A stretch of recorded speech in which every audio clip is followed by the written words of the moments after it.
Nggak bisa yang namanya kita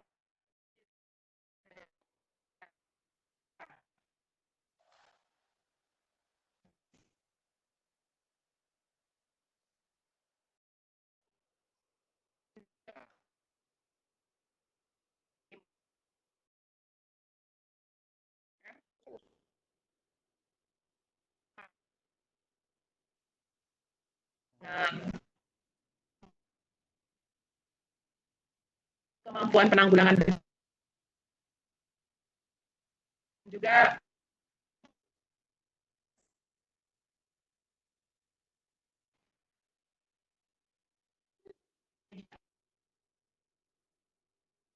tiga jangan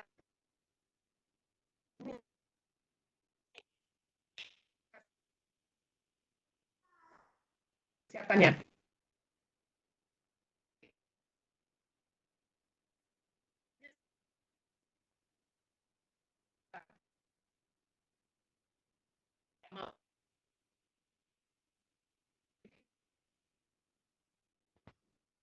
Oke, tapi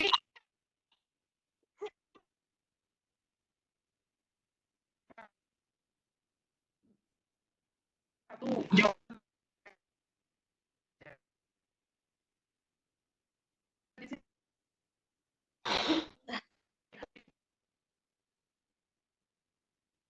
ini tentang miskonsepsi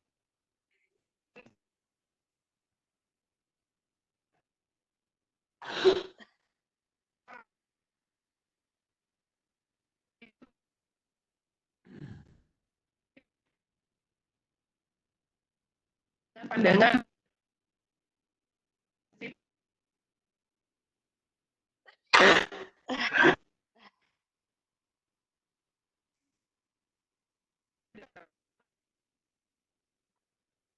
dituntut untuk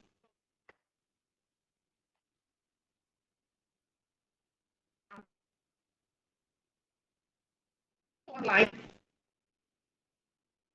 ada.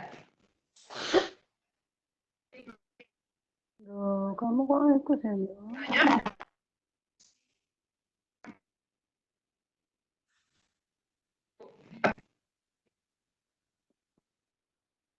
kalau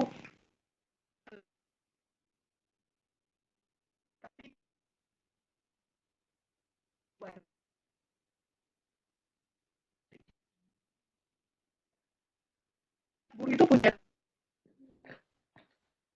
saya yakin bahwa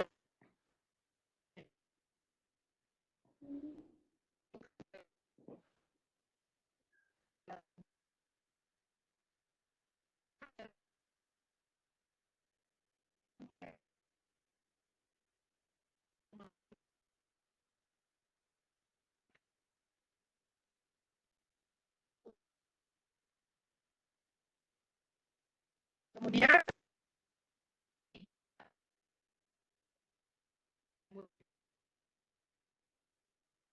daring ya semuanya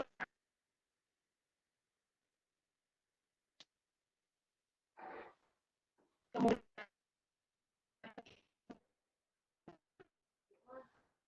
pikirannya enggak itu kita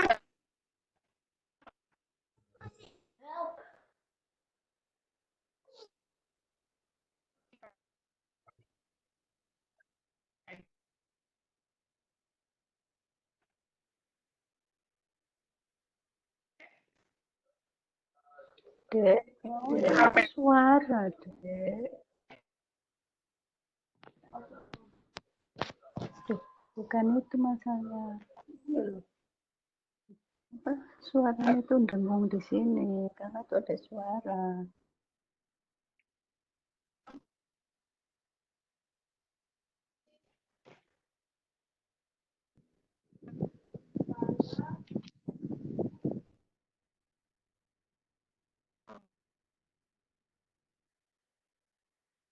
kita punya kalau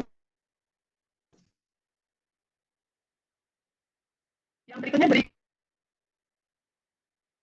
ekspektasi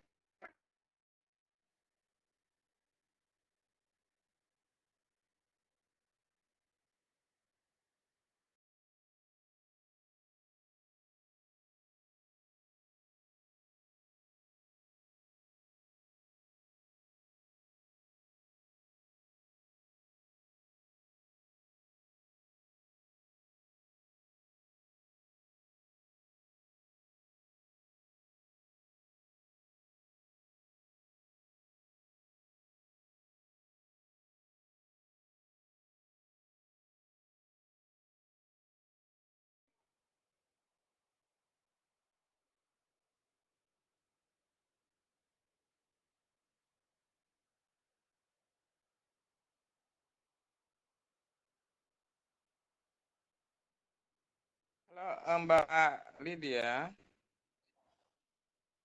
Mbak Lydia. Belajar online ini ya sebenarnya. Lydia, halo host, halo moderator. Belajar. Moderator, halo. Mbak Lydia. Mbak Lid, halo. Iya, halo. Suaranya Teh Jenny hilang nih. Ya hilang nih, hilang. Halo Mbak Lydia, coba oke. Sudah. Lydia kayaknya hilang deh ini keluar. Ya nggak apa-apa. Sementara kita kan bisa mencermati beberapa slide yang tadi yang sudah ditampilkan. Mungkin dari peserta juga mulai bisa merancang atau menuliskan pertanyaan yang bisa jadi bahan diskusi kita malam ini.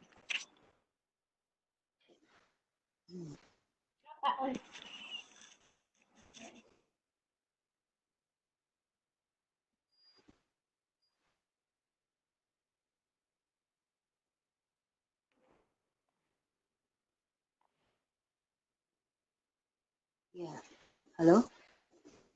Ya, halo. Ya. Mungkin kalau ada yang mau menyampaikan bisa di halo ya, diklik tangannya, nanti akan saya aktifkan speakernya.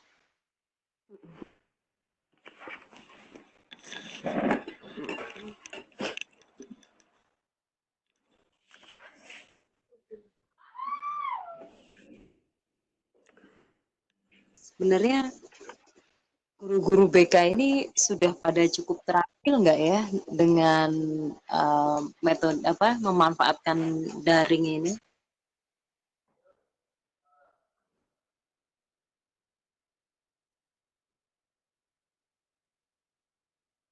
Halo. Suaraku kedengeran nggak Mbak Santi? Jelas. Oke. Kalau pengalaman saya pribadi beserta teman-teman, saya rasa untuk daring ini kita tidak terlalu ada kendala sebenarnya. Cuman kalau saya pikir sih, karena kalau biasanya mereka dapat kuota gratisan, wifi di sekolahan, sambil ngopi gitu ya. Nah sekarang saat mereka harus totali di rumah, nah ini jadi kendala karena mereka harus mengeluarkan budget lagi. Ya mungkin ada ya sih provider yang ngasih gratisan ya kuota untuk akses ke beberapa aplikasi untuk mereka belajar. Tapi di luar itu kan masih banyak dan semua guru itu kan ngasih tugas ya.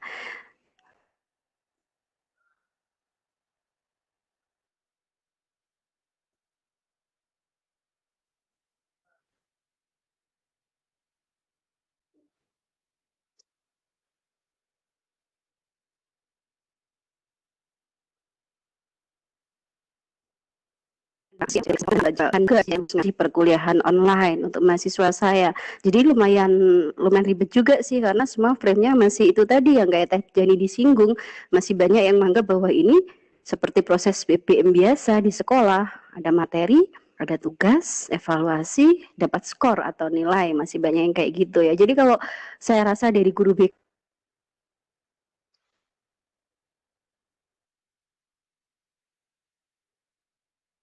sudah melek IT, pakai Zoom atau yang pakai aplikasi lain ya. Kita ada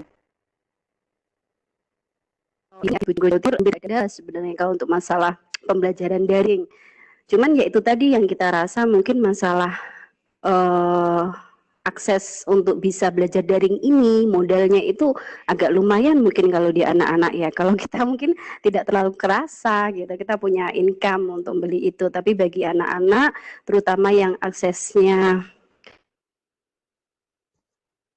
gitu ya seperti tadi dari gratisan agak kesulitan gitu ya.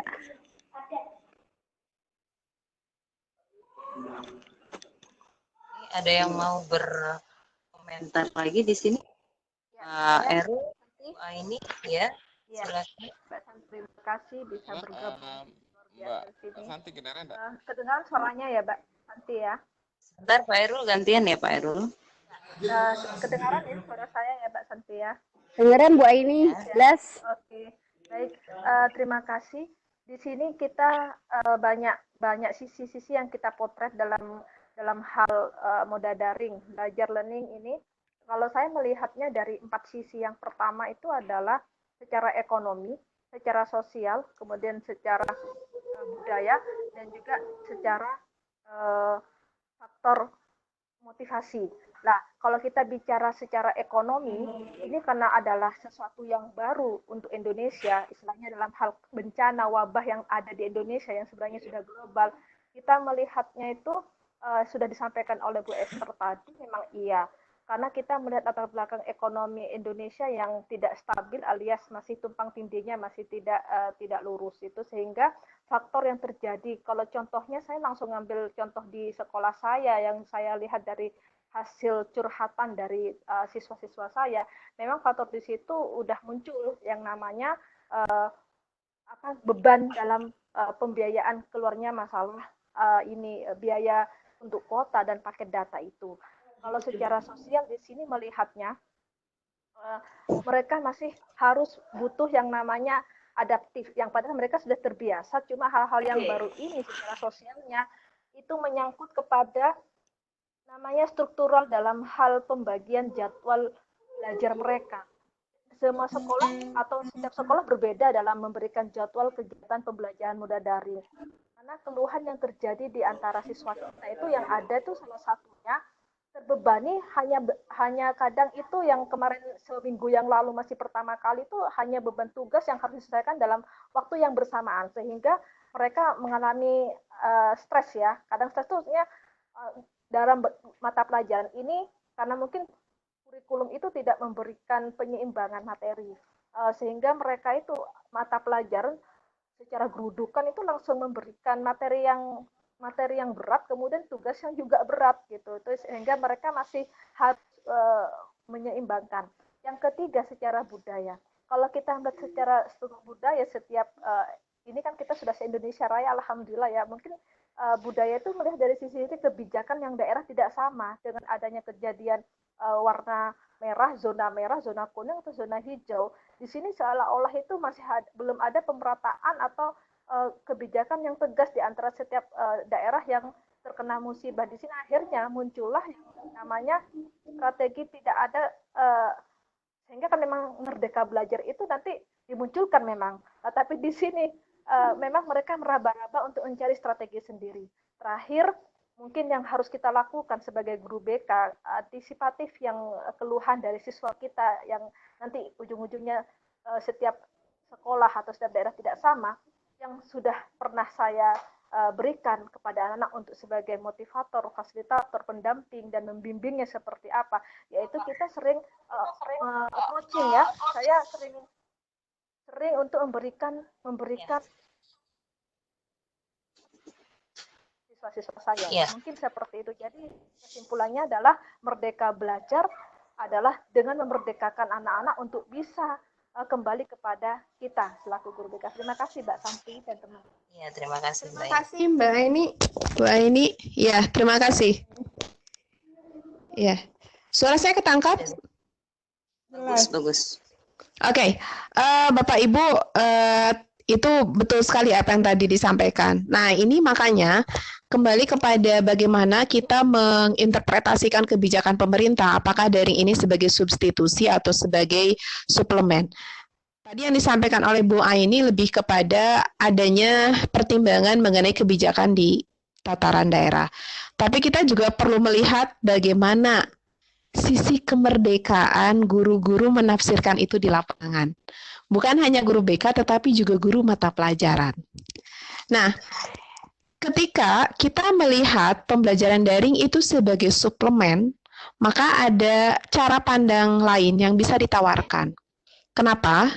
Karena kalau kita baca di surat yang disebarkan dari Kementerian Pendidikan, itu semua dijadikan sebagai pengalaman belajar yang menyenangkan, yang mungkin ini senada dengan apa yang menjadi bahan penelitian di tentang flipped classroom. Ini di Harvard ditelitinya dari tahun 93 bahwa yang namanya belajar itu seperti teknologi yang sekarang berkembang dari mulai tahun 90-an, yaitu kayak kulkas yang dibalik Bapak Ibu katanya. Ada teknologi inverter kan ya. Jadi kulkasnya dibalik yang asalnya freezer di atas, jadi di bawah karena katanya bisa lebih menghemat energi dan menghemat daya listrik. Nah, apa yang dimaksud dengan flip the classroom? Flip the classroom itu adalah merubah yang asalnya paparan awal anak belajar itu diperoleh di sekolah, kemudian ngerjainnya PR di rumah. Sekarang enggak, tugas dulu, dia dapat exposure dulu di rumah. Nah, ke sekolah, baru dia mendiskusikan apa yang dia temukan di rumah. Termasuk di rumah itu mungkin bahan-bahan daring. Nah, kalau dilihat sekilas, ini kita meraba-raba saja. Karena tujuannya bukan untuk ke nilai secara kuantitatif. Saya juga sebetulnya berharap pada diskusi ini ada guru-guru, teman-teman dari guru mapel ya, supaya kita bisa saling sinergi. Karena kalau guru BK sebetulnya tidak terlalu beban, karena kita tidak punya tuntutan untuk dapat skor kuantitatif anak ya, gitu. Nah, pembelajaran daring ini bisa menjadi kesempatan bagi guru mapel, termasuk guru BK, untuk mendorong anak tuh dapat first exposure yang bagus di rumah melalui metode belajar daring. Sehingga ketika tatap muka di kelas, anak itu memanfaatkannya untuk mengerjakan tugas yang lebih berat. Misalnya ngebahas, aku nemuin ini loh Bu kemarin dari tayangan video, kemudian aku lihat di YouTube begini, aku lihat di podcast gini, aku lihat di Netflix ada film kayak begini. Sebetulnya itu gimana sih hubungannya? Nah, itu memunculkan diskusi yang lebih hidup ketika di kelasnya. Kenapa bisa lebih hidup? Karena dengan kondisi anak sudah dapat paparan awal di rumah, dia dapat dukungan dari teman sebaya dan guru di sekolah, di kelas, itu lebih udah siap karena gurunya udah satu frekuensi, teman sebayanya udah satu frekuensi, dianya juga udah siap, udah banyak pertanyaan di dalam kepalanya. Beda dengan ketika anak berada di kelas tradisional seperti kita saat ini. Ketika masuk materi baru, guru akan butuh upaya agak berat karena dia harus memperkenalkan materi. Sehingga yang terjadi banyak adalah ceramah. Anak dikasih tugas, ngerjain PR di rumah, nanya ke orang tua bingung. Orang tua nggak pernah dapat pelajaran kayak gitu. Orang tuanya ngomel-ngomel, aduh pusing mama kayak begini, nggak pernah tahu pelajaran ini.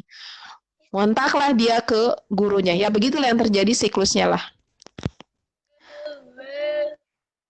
Kemudian, Halo. Oke. Halo. Suaranya udah jelas? Halo, Mbak. Suara saya jelas?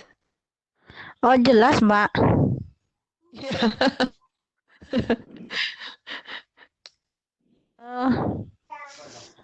Saya mau bertanya nih, Mbak. Sebentar. Oke, yang berikutnya kita ini kan dulu. Ini ada hubungannya dengan taksonomi belum? Bapak Ibu yang ini materi silakan boleh buka. Karena saya ini tidak menyambungkan dengan itu, biar nggak terlalu berat. Oh, Halo, sudah jelas? Jelas Bapak Ibu? jelas. Jelas Bapak Ibu? Jelas Teh, jelas. Tadi sih putus-putusnya, Teh. Jelas sekarang. Kalau ke aku jelas. Bapak Ibu bisa sambil buka materinya. Saya ini masih muter-muter karena saya ganti moda ke HP, lebih jelas ternyata di HP. Kalau dilihat dengan hubungannya taksonomi Bloom, ketika anak dapat flipped classroom, pendekatan tadi, dia dapat exposure awalnya kan di rumah. Nah, exposure awal ini adalah basis. Karena dalam taksonomi Bloom itu kan ada C1, C2 ya Bapak Ibu. C1 itu kan mengenali, mengingat, remembering ya. Dapat pengetahuan faktual, terus understanding, dia baca, lihat video, ngerjain kuis, worksheet, angket, dan lain sebagainya. Itu dia udah punya bahan, dan itu yang membuat dia lebih siap ketika masuk kelas. Masuk kelas di sekolah, dia akan meningkat ke aplikasi. Gurunya pun nggak akan bingung, karena yang anak udah baca, yang ini udah lihat video, yang ini udah punya daftar pertanyaan, yang ini udah ngerjain assignment apa. Kebayang ya, enak banget gitu, guru kondisinya anak-anak sudah masuk. Nah, kita membayangkan sebetulnya dari kelas daring ini adalah kesiapan, kemampuan anak regulatory terbentuk. Sehingga ketika masuk kelas itu tinggal, kalau kayak pendekatan quantum learning itu tinggal diorkestrasi gitu. Yang ini udah bawa gitar, yang ini udah bawa apa? Bola, yang ini udah bawa bass, yang ini udah siap dengan vokal. Guru tinggal mengorkestrasi. Kenyataan yang terjadi sekarang adalah ketika masuk ke kelas, anaknya kesiangan, satu belum siap, Bu ada, sekarang pelajaran apa ya? Ibu tuh guru apa? Nah itu ada seperti itu juga gitu. Jadi effortnya agak banyak. Nah, pembelajaran daring ini bisa menjadi momentum kalau misalnya kita dapat membentuk kesepahaman di sekolah kita masing-masing kalau pembelajaran daring ini menjadi semacam tadi. First exposure buat anak-anak untuk dibawa sebagai bahan diskusi ke kelas pada saat nanti kita sudah normal kembali punya kelas tatap muka. Sehingga berikutnya yang berkembang adalah analisis, evaluasi, dan berkarya. Modalnya sekarang. Kalau ini Bapak Ibu di halaman berikutnya boleh lihat di media. Di saya masih agak susah untuk sharing konten, tapi di materi Bapak Ibu bisa sambil dibuka. The man behind gun untuk flip classroom ini ada Alison King tahun 93. Dia konseptor pertama untuk pembelajaran flip classroom ini. Dikembangkan lagi oleh Mazur dan Crouch. Dia bikin flip instruction. Ini menarik kalau mau dibikin menjadi PTK, penelitian tindakan kelas, karena dia bikin siklusnya 13-15 menit satu siklus. Jadi bayangnya asik kalau guru BK pakai ini, pendekatan ini di layanan bimbingan klasikal atau kelompok. Dipakai di pelajaran fisika, biologi, ekonomi, dan di fear instruction ini di hampir semua pelajaran. Kemudian ada juga yang memberikan istilah inverted classroom dari si Lake, Flat, dan Treglin. Ini saya nggak akan terlalu banyak di teori lah, Bapak Ibu baca aja. Ini Bapak Ibu teori, nanti dibaca aja.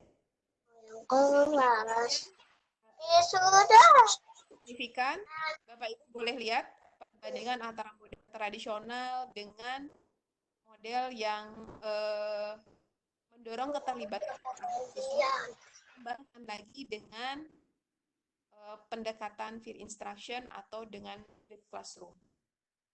Nah, ini menjadi implikasi bagi ilmu pengetahuan mengenai cara bagaimana orang itu bisa belajar. Katanya, menurut teori temuan Bransford, Brown, dan Hawking tahun 2000 ini, peserta didik bisa untuk melakukan proses inquiry. Itu kan itu kan target anak-anak kita tuh harus cakap untuk melakukan inquiry, discovery, dan lain sebagainya. Itu kalau punya A1, punya fondasi kuat dalam fondasi kuat ini salah satunya distimulasi dengan pelajaran daring. Kalau mau dijadikan suplemen, itulah fondasi kuatnya untuk ngasih pengalaman dapat pengetahuan faktual. Jadi nggak ada ceritanya kalau pingin kita fondasi anak kita kuat faktualnya, pengetahuan faktualnya, itu si daringnya harus masuk jam segini, kalau enggak kamu dianggap nggak hadir, kalau enggak nggak dapat nilai A, nggak akan jadi itu. Pertama, situasinya nggak ideal, kita sedang krisis. Kedua, kurikulumnya juga tidak dibuat secara khusus, bikin materinya aja dadakan kan. Yang ketiga, anaknya juga tadi berhadapan dengan kondisi ekonomi, kuota, dan lain sebagainya. Bapak Ibu boleh cek lah anak-anak kita bisa ngeakses pembelajaran daring ini berapa persen. Kemarin saya dapat data dari Kang Irfan Amali yang Fish Education, completion rate anak kita itu hanya 5% untuk pembelajaran daring. Berarti rendah sekali Bapak Ibu. Jadi ngeyel lah, gitu. Maksudnya jangan terlalu ngeyel berharap bahwa ini akan wah efektif, anak jadi punya literasi digital yang bagus. Aduh, nonsens banget, terlalu lebay. Berikutnya, memahami fakta dan ide, mengelola pengetahuan sendiri agar dapat diungkapkan kembali dengan bahasa sendiri. Ini yang penting loh Bapak Ibu. Anak kita didorong untuk bisa mengungkapkan kembali pengetahuannya dengan bahasa sendiri, bukan bahasa hafalan. Terus terang, saya sebagai guru rasa ketika ada banyak murid yang misalnya kurang belajar apa, datanglah untuk remedial ke guru tersebut, dan yang dia lakukan adalah menghafal materi itu kata per kata. Kayaknya aduh, sayang banget. Kemudian diterapkan dalam praktek real sehari-hari. Makanya ini kan bentuk evaluasinya bisa berupa pertama proyek, bisa berupa jurnal kan ketika diterapkan dalam praktek real sehari-hari. Jadi banyak sekali sebetulnya bentuk yang bisa nih. Yang berikutnya adalah anak kita itu nggak bisa belajar efektif banget kalau dia nggak dapat umpan balik. Dan yang diperlukan anak itu adalah umpan balik segera. Jadi immediate feedback. Kalau Bapak Ibu sempat coba buka di Hati. Dia profesor dari New Zealand. Dia bikin studi tentang side effect apa saja yang paling efektif membuat anak bisa belajar berhasil. Salah satunya adalah feedback. Feedback itu kalau tidak salah nomor 5 terbesar yang bisa menyumbangkan hasil belajar yang optimal. Jadi yang namanya anak habis bekerja, habis belajar, habis berbuku, dia butuh feedback. Even itu hanya perkataan, oh good. Even itu hanya itu. Apalagi kalau itu diungkapkan dalam tatap muka dengan ekspresi yang lebih manis gitu. Dan ini harus segera. Dengan demikian, pendidik itu bisa langsung mengalami belajar memperbaiki kesalahan, terus mengelola pengetahuan baru untuk diterapkan di masa yang akan datang, dan mengenali dan berpikir tentang perkembangan pemahaman sendiri. Oh gini ya, oh ini yang salah ya, oh ini yang kurang ya. Jadi dia tahu kekurangan itu dari apa yang sudah dia kerjakan. Feedback. Bapak Ibu sering lihat di ruang guru ada buku atau tugas anak didik. Udah bulan-bulan kadang nggak diperiksa. Emosi mereka ya. Kita sebisa mendorong para tugas anak segera kasih feedback. Sudah berapa video? Jangan menaruh di lekat.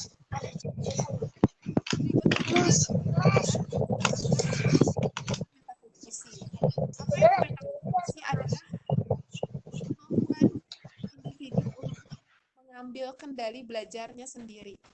Dia bisa mendefinisikan learning goal-nya sendiri. Kalau bahasa quantum learning, lagi-lagi saya balik ke quantum learning, dia bisa mendefinisikan ambak. Apa manfaatnya bagiku? Kenapa sih saya anak tata boga harus belajar matematika? Libur kami ini panjang. Nggak penting misalnya matematika buat tata boga. Tenang dulu. Kamu kalau tata boga nggak bisa matematika, gimana kalau diminta memotong kentang 1/4? Memotong kentang 1/8. Nah, itu langsung dilarikan ke sisi pragmatis. Berikutnya, anak bisa memantau progres pencapaiannya. Jadi dia punya target sendiri belajar itu. Dan itu yang harus dikomunikasikan dengan yang bersangkutan. Ada elemen kunci di Flip Classroom ini. Yang pertama adalah tadi first exposure. First exposure ini pastikan peserta didik berkesempatan dapat materi baru lebih leluasa sebelum tatap muka di kelas. Jadi tadi prinsipnya kalau kita mau daring, fleksibilitas. Apalagi tadi Bu Aini betul banget nyampaikan tentang ekonomi, sosial, budaya, dan motivasi. Di masa krisis kayak gini, ya Bapak Ibu bisa lihatlah seperti apa. Beberapa sekolah kemarin saya cek juga sudah mulai nyebarin itu ya, sudah mulai menyebarkan angket juga ya tentang pengalaman ini. Kemudian yang berikutnya insentif bagi peserta didik. Insentif yang paling langsung itu kesiapan belajar. Karena kalau dia dapat exposure belajar dulu di rumah berarti dia siap dong. berikutnya dapat poin. Nah, ini Bapak Ibu, poinnya itu nanti di sekolah, bukan sekarang. Poin melengkapi tugas dan feedback segera di kelas dari guru dan teman. Sehingga ketika belajar daring di rumah, kalau menurut pendekatan flip classroom, biarkan aja anak dapatnya apa gitu. Nanti bawa tuh, dia bawa kursi, dia bawa celengan, dia bawa piring, dia bawa sendok, bawa apa temuan selama first exposure, bawa bahas di kelas. Berikutnya adalah mekanisme menilai para pemaham. Nah, Ibu bisa kasih quiz. Ini kalau di BK kita bisa kasih di dasar pelaksanaan layanan di kelasnya juga, atau ini kalau mau pakai flip classroom Bapak Ibu boleh. Misalnya besok Bapak Ibu mau ada layanan klasikal. Misalnya 2 hari sebelum Bapak Ibu kasih quiz dulu. Terus review pada saat di kelas.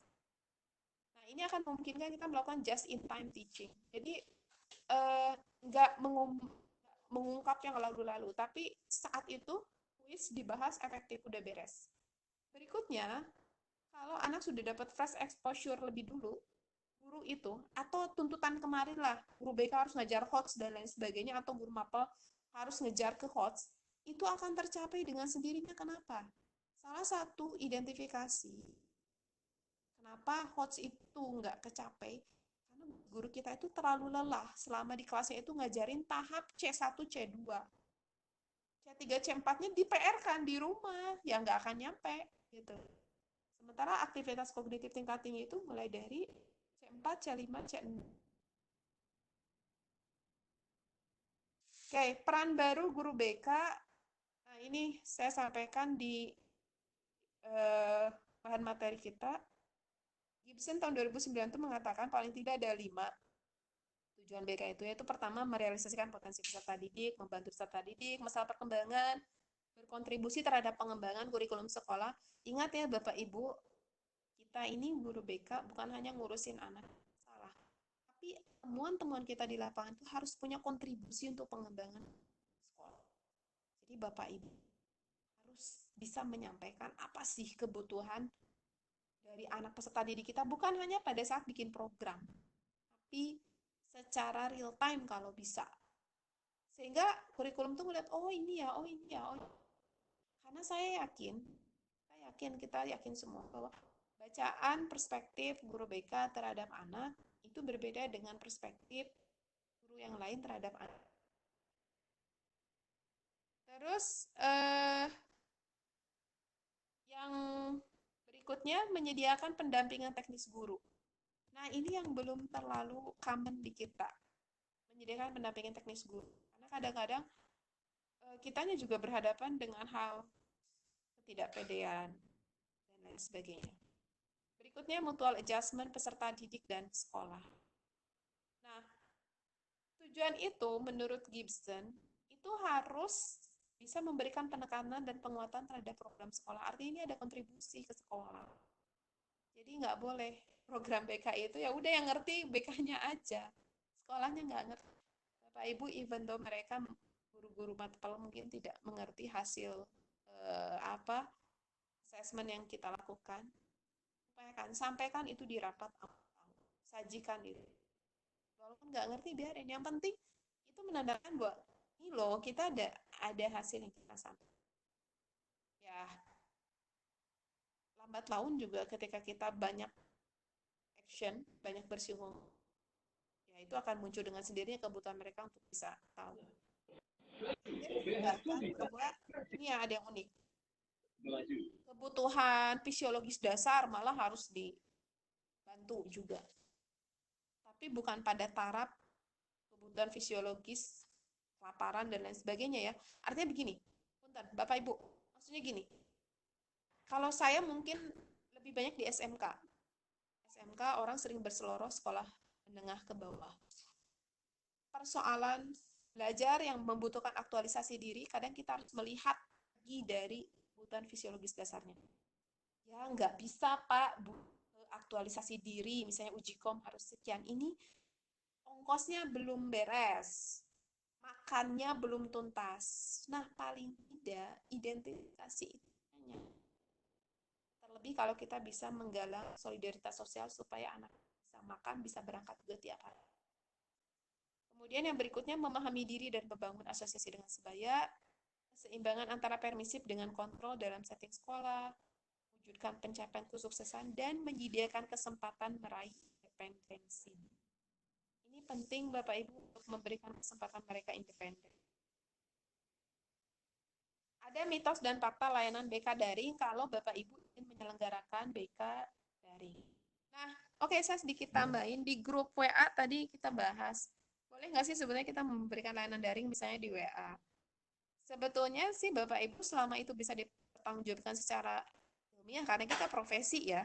Nggak boleh pakai rasanya boleh, rasanya tidak, nah enggak ya. Secara itu bisa dipertanggungjawabkan secara ilmiah, artinya ada dokumen, kemudian juga ada teknik-teknik yang kita lakukan, teknik dasar, yang itu bisa kita crop di chat.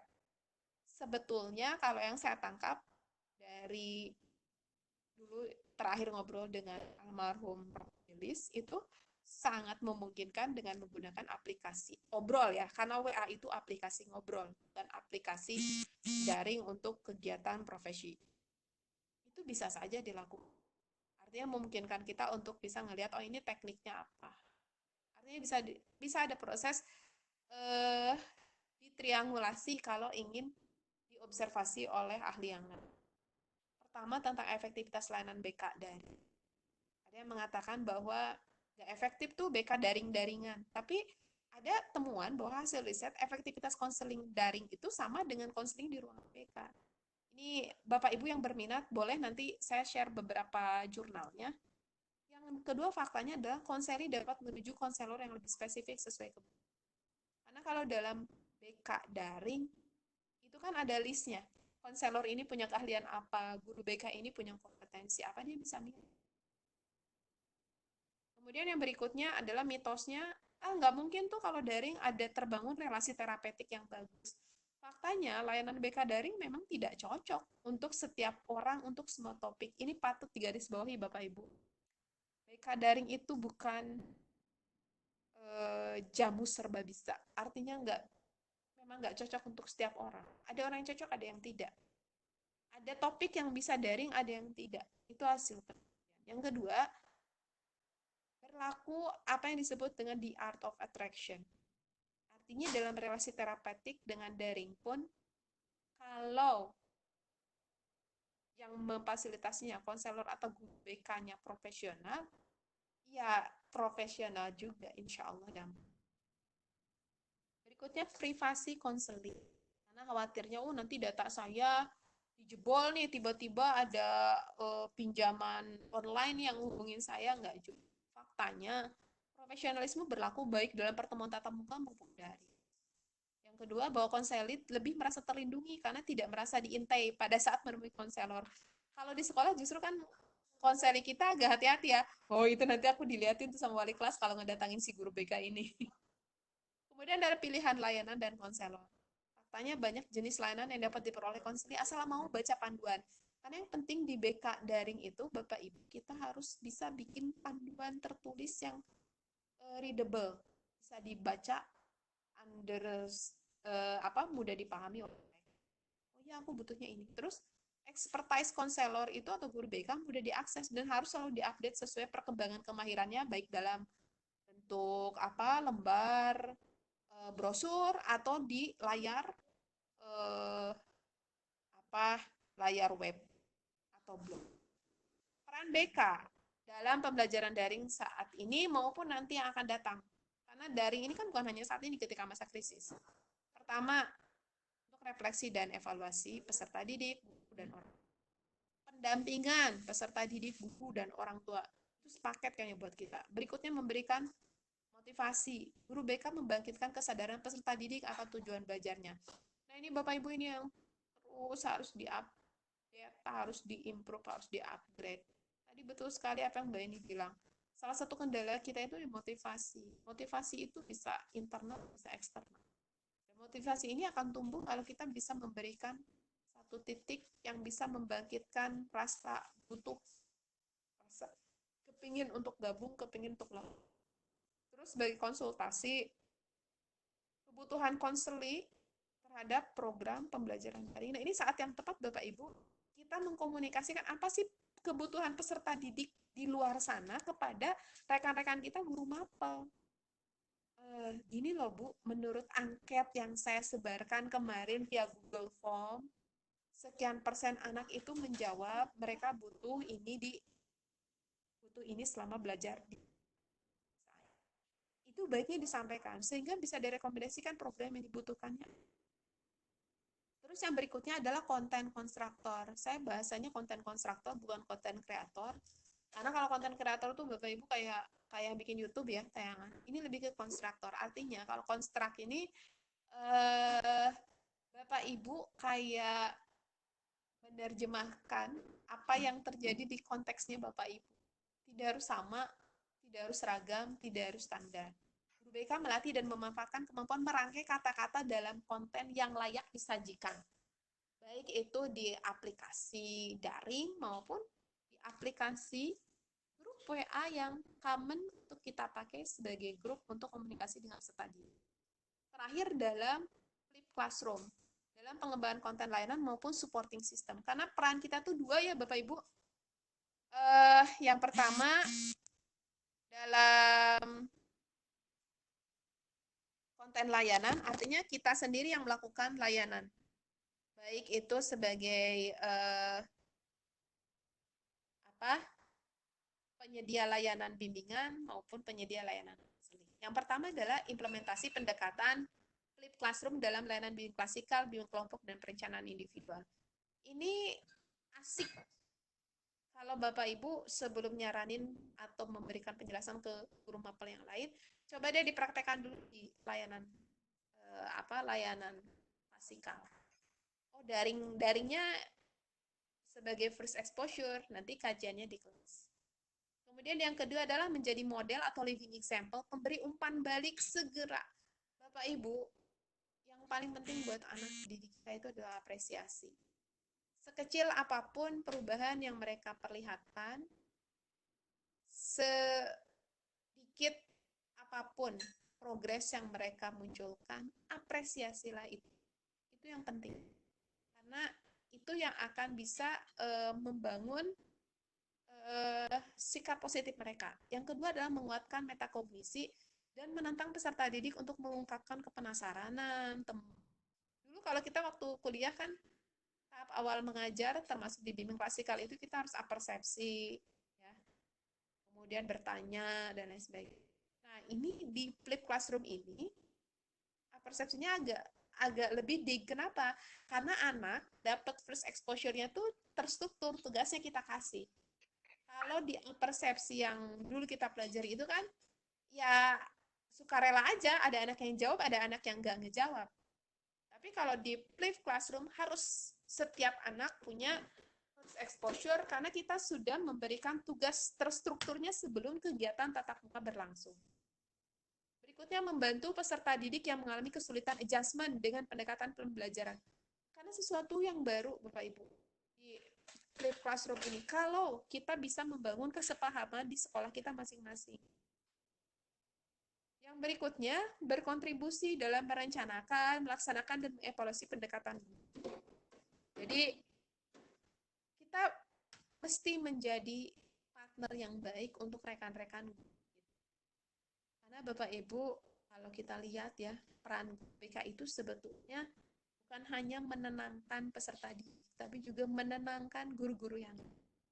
That's why sebelum kita tenang, sebelum kita bisa menenangkan, ya keep calm dulu diri kitanya sendiri. Makanya ada saatnya bahwa kita jangan dulu terjun ke proses pembelajaran atau proses layanan sebelum kita sendiri tenang, kalem diri sendiri. Oke, ini ada beberapa yang kita coba rekam di ragam aktivitas guru BK selama masa learning from home. Ada yang menyajikan layanan informasi lewat PA, ada yang self-report measurement, dia nyebarin angket. Mungkin di sini saya yakin Bapak Ibu banyak sekali yang mulai atau mungkin sudah bisa merangkum data. Oh ini angket anak selama 2 minggu ini ada yang bete, ada yang happy, ada yang... Oh ini di sini ada Mbak Tia ya. Mbak Tia juga kemarin tadi saya lihat di grup IBK sudah mulai nanya nih, gurunya nih yang ditanya di measurement.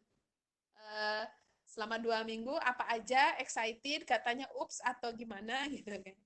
Kemudian ada yang melakukan obrolan motivasi online, WA, misalnya dari mulai direktif maupun non-direktif. Ada yang direktif, ngelihat status anak, oh kayak begini, kita kasih feedback dari status itu. Atau kita ngehubungin langsung anak tersebut. Ada yang non-direktif, misalnya anaknya ngehubungin ke kita. Aduh Bu, galau nih, misalnya kayak anak-anak saya yang lagi prakerin di industri. Saya mana di industrinya. Terus ada juga yang mulai melakukan konseling virtual selama liburan ini. Sebetulnya bukan libur ya, proses di rumah kan. Ada juga yang masih melakukan tugas administratif layanan. Oh, ini saya nyicil laporan yang kemarin belum selesai. Ada juga yang melakukan pengembangan diri online seperti Bapak Ibu sekarang melakukan pengembangan diri online ya Bapak Ibu. Kemudian ada juga yang konsultasi dan pendampingan online. Kayak ini kan yang KIP kuliah, yang kemarin misalnya pengumuman SNMPN, yang Politeknik Negeri. Nah, dan ada yang lain di bawah, ada kegiatan domestik, ya, masak, dan lain sebagainya. Parenting, dan yang terakhir adalah urusan pribadi. Bapak Ibu ada yang senam atau apalah, dan lain sebagainya. Baik, Bapak Ibu, itu mungkin paparannya sampai di sana.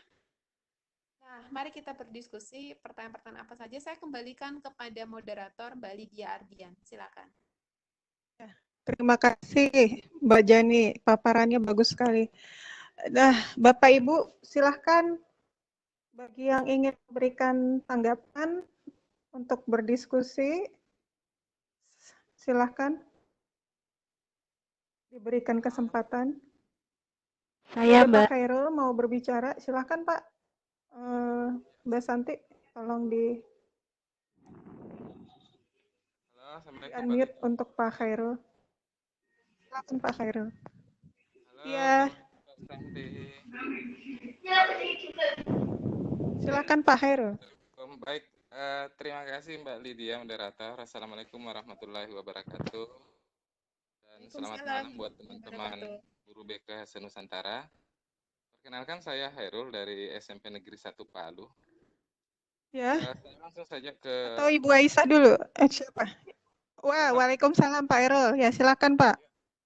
Oke, terima kasih. Kedengaran Mbak Lydia? Kedengaran. Oke, baik. Terima kasih Mbak Lydia, moderator. Assalamualaikum warahmatullahi wabarakatuh dan selamat Kedengaran. malam. Ya, silakan. Untuk rekan-rekan guru BK Senusantara, saya Khairul dari SMP Negeri 1 Palu, Sulawesi Tengah. Ini sangat menarik sekali ya pemaparan dari Mbak Santi sebagai narasumber untuk malam hari ini. Ini adalah sesi kedua.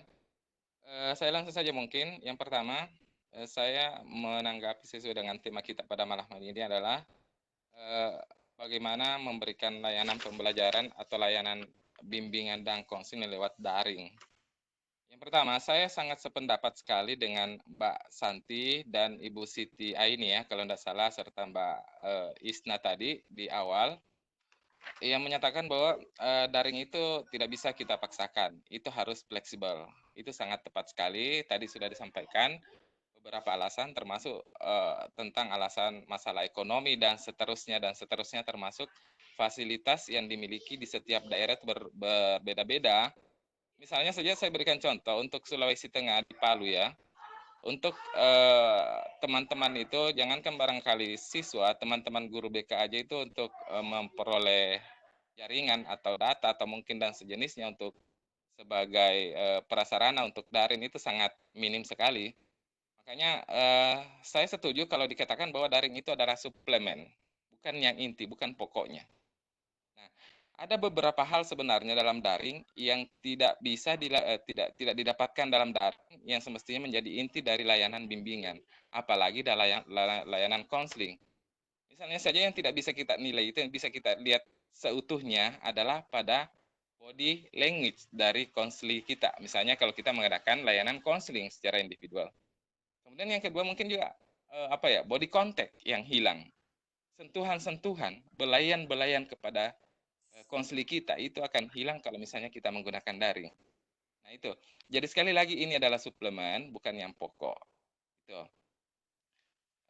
Kemudian yang kedua, tadi sempat tersinggung oleh Mbak Santi, sorry Mbak Jani, sebagai narasumber mengenai penilaian BK. Iya, memang untuk benar penilaian BK itu tidak sama dengan guru mata pelajaran yang secara kuantitatif itu menggunakan nilai-nilai angka-angka.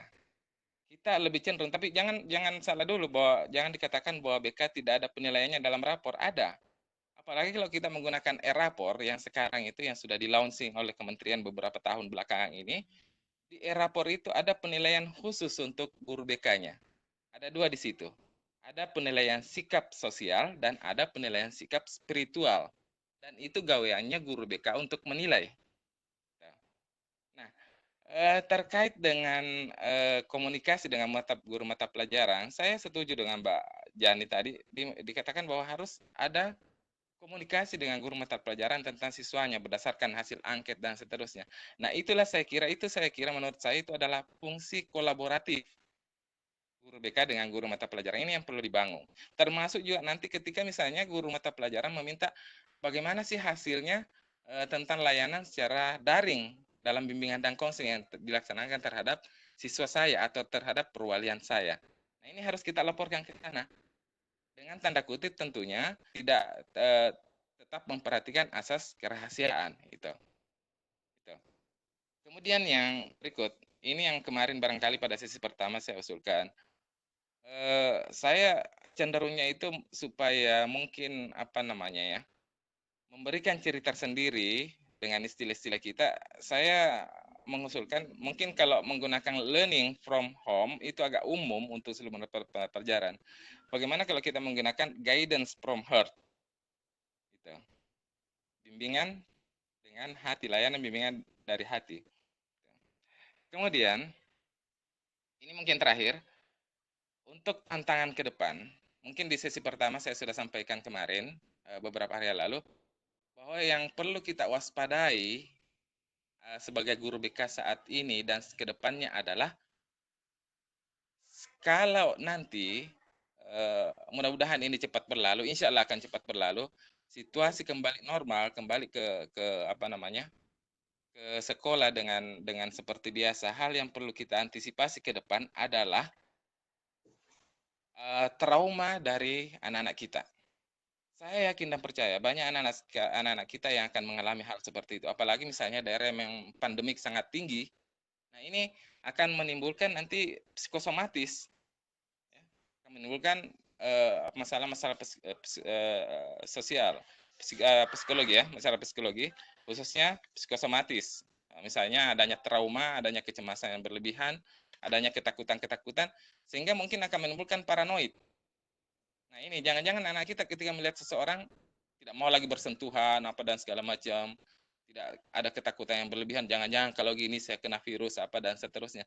Nah, ini yang menjadi tantangan ke depan barangkali, dan ini tentunya diperlukan teknik-teknik tertentu untuk mengatasi seperti itu. Nah, saya sependapat lagi, sekali lagi saya sependapat dengan Tejani bahwa guru BK itu memang harus dibekali dengan mitigasi bencana juga. Mitigasi bencana. Karena biar bagaimanapun sekali lagi secara geografis negara kita adalah negara bencana, dan saya kira teman-teman yang sudah terjun itu di di psikososial kemarin itu ada beberapa bencana termasuk yang terjadi di Kota Palu kemarin itu luar biasa. Nah, memang peran guru BK itu dalam mengembalikan psikologis anak-anak pasca bencana sangat besar sekali. Kami sendiri di Palu sudah merasakan hal itu. Dan terima kasih untuk rekan-rekan IBKS dari BKS, teman-teman guru BK semua yang sempat termasuk Mbak Jani dan beberapa teman yang dari pusat itu dari P4TK yang sudah memberikan trauma healing dan psikososial untuk anak-anak kami di Kota Palu dan sekitarnya. Kemudian yang terakhir untuk ini perjuangan barangkali dari kita semua.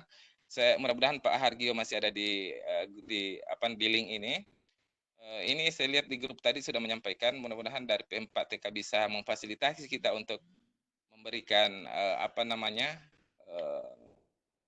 jaringan ya, sejenis jaringan gitu, untuk bisa membuat guidance secara daring ini lebih bagus, tidak mengalami kendala secara teknis. Demikian barangkali Mbak Lydia, terima kasih banyak. Saya kembalikan ke moderator. Si Pak Heru untuk diskusinya. Yang harus digarisbawahi yang hal utamanya adalah tentang bagaimana mengatasi trauma anak ini setelah pandemi ini berlalu nantinya. Oke. Mohon maaf Mbak Lydia, ini ada beberapa pertanyaan di kolom chat. Ada Ya, dua, ini mau setidaknya saya ada dua bacakan. penanya. Mohon Iya. dibacakan untuk dijawab oleh materi. Terima Iya. kasih. Ini mau saya bacakan dari Ibu Nurdaimah. Ibu Nurdaimah menanyakan, saya masih mengalami kebingungan apa yang harus saya lakukan untuk siswa-siswi saya yang saat ini harus belajar dari rumah. Sedang hari efektif masuk sekolah saja, saya tidak ada jam masuk kelas. Mohon di forum ini teman-teman bisa berbagi pengalaman dan ilmunya. Yang sebelum itu ada Mbak Lydia. Yang sebelum ini, tunggu ya. Ini ada yang pertanyaan. Saya sempat keluar tadi. Ini ada pertanyaan, Bu. Kira-kira apa yang saya buat untuk pembelajaran daring karena saya wali kelas. Anak saya saja yang saya kasih membuat kegiatan sehari-hari ketika belajar di rumah. Nah, ini kita kayaknya pesertanya dari berbagai latar belakang kayaknya ya. Jadi mohon itu dulu ditanggapi, kita pakai skala prioritas ya, urutan maksudnya lebih dulu pertanyaannya. Oke, terima kasih. Iya, silahkan Mbak. Dari Bu Juliarni. Halo Bu Juliarni ya. Ini tadi pertanyaannya tentang apa yang bisa dibuat. Suaranya. Boleh tahu Ibu mengajar di SMP atau SMA, SMK? Bunda loh. Makin emas loh. Bu Juliarni ada?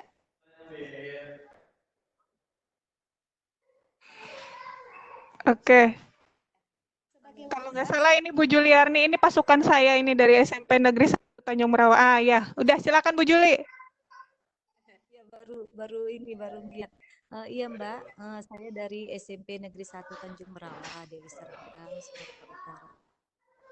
Ya, itu saya mau nanya. Ibu basicnya guru BK?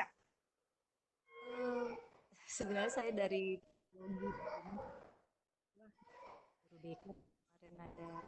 Basicnya guru BK Ibu? Dari psikologi. Enggak, maksudnya Ibu guru BK. Gak apa-apa Bu, dari psikologi, dari BK, yang penting Ibu guru BK. Saya guru BK. Cuman di sini saya juga wali kelas ya kan. Jadi kebetulan saya di SMP 1 itu guru BK kelas 8. Jadi wali kelas juga satu kelas gitu. Nah, jadi yang saya pegang itu hanya kelas-kelas saya saja, satu kelas saya berikan kalian pokoknya update kegiatan sehari-hari, kalian foto. Dari BK-nya sendiri saya belum ada lakukan, Mbak. Makanya saya tertarik sekali ya dengan adanya pembelajaran seperti ini gitu. Biar nanti bisa saya buatkan seperti apa guru BK itu dalam pembelajaran. Pertama-tama saya ucapkan selamat guru BK mendapatkan kepercayaan lebih sebagai wali kelas. Karena itu berarti kalau Ibu dipilih juga dipercaya juga menjadi wali kelas, itu tandanya sekolah percaya Ibu untuk bisa melakukan proses manajemen. Dan semoga Ibu bisa melaksanakan amanah ini sampai. Yang kedua, terkait dengan kegiatan apa saja yang bisa Ibu lakukan, misalnya tadi kembali Bu, yang pertama perlu kita cek. Ini sekadar saran praktis ya. Ibu, saya percaya Ibu lebih tahu kondisinya di kelas Ibu seperti apa. Paling tidak yang pertama sebagai dasar, Ibu punya kontak semua peserta di sekelas tidak?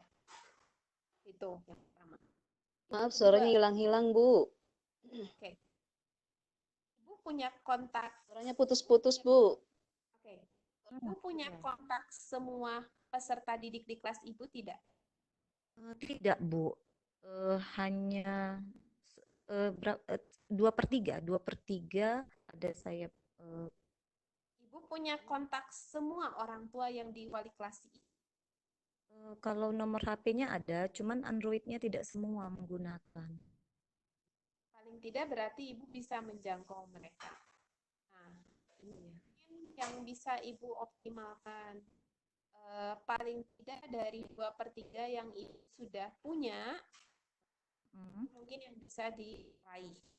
Sisanya misalnya 1/3, bisa nggak kita ngasih kepercayaan kepada temannya yang misalnya yang 1/3 ini kita nggak punya nih aksesnya, tapi yang di 2/3 ini ada bisa yang mengakses temannya yang tidak ada di 2/3. Misalnya taruhlah nama A, Arni misalnya. Arni itu masuk di kelompok 2/3, yang artinya Ibu punya kontaknya. Arni ini dekat sama Siti sama Ilham. Siti Ilham ini masuk di kelompok 1/3 yang Bapak Ibu nggak punya kontak. Nah, itu kan bisa diakses lewat itu. Paling tidak ini cara sederhana. Karena kalau dengan zonasi sebetulnya salah satu hal yang membuat positif kita adalah anak didik kita itu tinggal di tempat tinggal yang tidak jauh. Artinya sejauh-jauhnya pun di kecamatan yang memang masih dekat lokasinya dengan sekolah. Mungkin itu salah satunya pertama. Yang kedua, mereka semua punya akses ke internet atau tidak? Ya, perlu dicek. Kadang-kadang kita tidak bisa memaksakan kan ya. Apalagi di beberapa SMP, contoh seperti di Jawa Barat, anak SMP itu nggak boleh bawa handphone ke sekolah. Sehingga kegiatan belajar daring pun ketika sekarang itu, beberapa itu ada yang mengatakan ini agak baru. Gitu. Oke. Itu yang teknisnya. Nah, baru mulai dengan materi. Kira-kira apa yang bisa disampaikan? Kembali, Bu, kalau untuk wali kelas itu kan sebetulnya lebih sebagai betul-betul pengganti orang di rumah. Nah, ini kalau balik lagi ke target. Di sekolah Ibu disepakatinya daring ini gimana? Suplemen atau substitusi? Kalau dalam kapasitas sebagai wali kelas, nah ini kan kesepakatan di sekolah kita juga sama-sama paham. Ada yang mengatakan buat guru yang belum beres mapel targetnya itu dianggap substitusi, jar nilai. Iya. Nah, paling tidak wali kelas bantu untuk anak-anak bisa melengkapi tugasnya seoptimal. Tapi kalau semuanya sepakat ini sebagai suplemen, nah ini kesempatan Bapak Ibu. Mungkin bisa jadi kesempatan bagi mereka untuk bisa mengevaluasi proses belajar selama dirumahkan. Bisa berupa angket tadi terus smiley face atau apa yang bisa Ibu sharekan. Atau Bu, bisa juga berupa jurnal. Terima kasih banyak ya Mbak ya. Terima kasih banyak. Mudah-mudahan nanti bisa saya buatlah kayak angket gitu ya. Atau jurnal Bu, jurnal aktivitas. Iya, okay. Kalau jurnal aktivitas itu kan tidak terlalu mengikat untuk alat ya, untuk perangkat atau untuk sinyal. Jadi mereka melakukannya setiap hari di rumah, terus kayak checklist kan, dan diketahui oleh orang tua misalnya. Hari ini cuci piring, hari ini sholat, hari ini ngapain, hari ini ngapain. Iya. Produk akhirnya misalnya mereka membuat jadwal kegiatan sehari-hari. Karena buat anak SMP, jadwal kegiatan saja kan sebetulnya harus dipandu ya Bu. Iya. Membangun habit. Mudah-mudahan tidak terjawab, jadi Ibu bisa cari lagi yang lebih bagus formulanya ya Bu ya. Ya, oke. Terima kasih ya. Oke, salam ya Bu ya untuk murid-muridnya. Dan Ibu Daima. Ibu Yesi, silakan Ibu Yesi. Iya, terima kasih Mbak. Iya. Ayo, Mbak Santi. Mbak.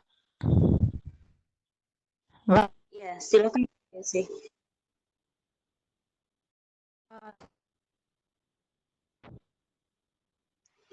Halo Mbak. Halo, Assalamualaikum warahmatullahi wabarakatuh. Saya mau bertanya, Mbak. Kan guru BK di kota. Saya memang di kota, tetapi siswa saya umumnya adalah pinggiran, siswa anak-anak pinggiran. Selama siswa saya di rumah justru mereka lebih stres daripada mereka ke sekolah gitu. Bahkan orang tuanya langsung menelpon saya, sering setiap hari dia menelpon, dia tidak bisa melaksanakan daring ini karena fasilitas yang tidak memadai, yang ada cuman HP untuk teleponan gitu. Bahkan ada orang tua yang sama sekali. Nah, bagaimana itu Mbak cara solusinya gitu, pelaksanaan daringnya gitu? Aksesnya nggak ada ya, Bu. Aksesnya betul yang nggak ada gitu. Bahkan kemarin saya melakukan pantauan sendiri. Ini berbahaya karena kita ketemu langsung, bahkan datang ke rumahnya masing-masing gitu, memantau bahkan untuk pelaksanaan konseling individual gitu, karena tingkat stresnya lebih tinggi daripada gitu. Nah, itu cukup coba Mbak. Bagaimana solusinya Mbak ya? Beberapa yang melambaikan tangan kita dengar semuanya apa gimana? Bagaimana? Mau ditampung dulu? Pak, nanti dijawabnya sekalian ya. Ini masih ada Nur Hasan dan Narumi. Juga ada 3 orang yang melambaikan tangan. Kita kasih kesempatan dulu ya. Ya, oke. Mungkin nanti juga bisa dilempar ke audiens yang lain kalau minat untuk menanggapi ya. Halo. Ya, silakan. Ya. Assalamualaikum warahmatullahi wabarakatuh. Waalaikumsalam. Mbak Ibu Narumi ya? Bu Devi, tapi karena Webex saya sudah saya beri nama Narumi ya, jadi yang muncul selalu itu nggak bisa dirubah. Iya, iya. Mohon maaf dari Jawa Timur, Mbak Santi. Iya. Mbak Jani, tadi saya sudah tanya di grup, saya ingin tahu selama kita kegiatan online ya, seperti pendampingan online dan lain-lain, itu untuk proses kita ngisi di Akinerja yang saya bingung sejak kemarin. Dan tentang masuk buat laporan untuk SKP. Itu ada contoh atau apa yang sudah pernah dilakukan atau memberi jurnal yang model seperti apa yang harus kita laporkan seperti itu. Itu yang ingin saya tanyakan. Terima kasih itu saja ya. Terima kasih Mbak Devi. Ada lagi Pak, ini Bapak Nur Hasan atau siapa? Dan satu lagi Pak Hasrian, apa Ibu Hasrian ini? Hasrianti, Ibu Hasrianti? Ya. Enggak. Ya. Halo. Ya. Ya, Bu. Ada yang Halo, Assalamualaikum. Waalaikumsalam. Salam. Ya, terima kasih sudah menunggu dari tadi. Ya, ini mohon maaf karena saya tidak bisa mengikuti dari awal karena suaranya benar-benar tidak bisa terdengar putus-putus. Apalagi mohon maaf ini narasumber. Perkenalkan dulu saya dari SMP Negeri 2 Kota Bobau, Sulawesi Tenggara. Ini Ibu. Iya, dari Bau-Bau. Alhamdulillah, ini saya berterima kasih bisa diajak masuk dalam video conference ini. Kalau boleh saya sebelumnya mohon maaf saya minta dimasukkan di grup agar saya tidak bisa ketinggalan info-info tentang meeting-meeting nanti berikutnya. Itu yang saya mohon kepada panelis untuk malam ini. Nah, ini yang saya sebenarnya tidak terlalu banyak bertanya karena materinya terus terang saja jujur saya tidak bisa mengikuti tanpa ada visualnya atau ini mohon nanti kalau bisa berikutnya mohon maaf kepada pemateri atau narasumbernya atau presenternya kalau bisa dibuatkan PowerPoint-nya Bu, dibuatkan PowerPoint-nya dalam bentuk flyer kemudian ditampilkan biar sambil ngomong sambil kita juga bisa melihat. Soalnya daya ingat saya Bu, memori saya ini cuman tersisa 1 giga. Malum sudah tua, Bu. Beda sama ibu-ibu Tapi yang semangat, muda-muda semangat, semangat. sangat-sangat cerdas. Iya, ya. Ibu Itu permintaan isi saya. daftar hadir ya, Bu?